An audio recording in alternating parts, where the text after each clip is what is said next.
ስጋማ ፈራሽ ነው ነፍሴ ከአምላክ ነፍስ ጋር ተመሳሳይ ስለሆነች በማይሞተው ነፍሴ እወዳለሁ ብሎ ጻፈልኝ። ከታላቅ ወንድሜ ጋር ቁጭ አለን እና ታላቅ ወንድሜም ደብዳቤ ጻፈልኝ። እሱን ቲያትር ያየ ጊዜ ደስ የሚል ደብዳቤ ጻፈልኝ። ምን ትላለሽ? ትንሽ ምን ይላል? ወንድሜ ነጻነት ወንድሜ ነጽ አምላክ በሚወደኝ መልኩ እወዳለሁ ብሎ ጻፍ ጀምርና መጨረሻ ላይ እኔም እወድህ በነፍሴ ነው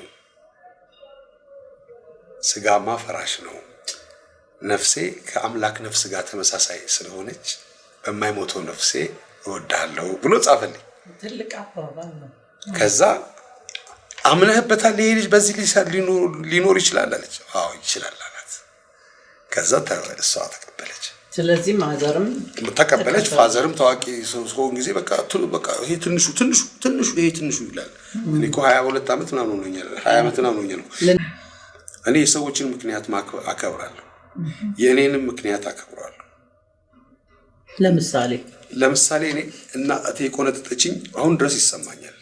ባደርግ የተቆነጠጥኩባትን ነገር ስለማቅ አሁን ለመዋኘት ልገባ ስል ያ ወንዝ ሰዋኝ የምትደርግ ስላለ ትንሽ እንትን አለብኝ። ይሆነ አሁን እዚህ ከፍዬ ነው መዋኘው። ላይፍ ሴቨር አለ፣ ወንዝ አይደለም፣ ተራራ ፀሐይ አይደለም፣ ሎሽን እቀባለሁ ምናምን ብዬ አስባለሁ።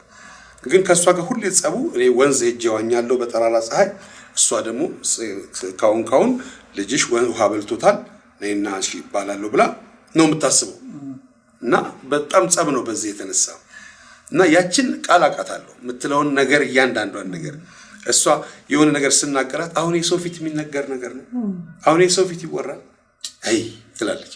እና ሰው ፊት የሚነገር ነገር ምንድነው በሚል ነገር ነው እኔ ራሴን እያሳደግኩ እና ሰው ፊት ቆሞ ማውራት ክብር ነው በእውነት።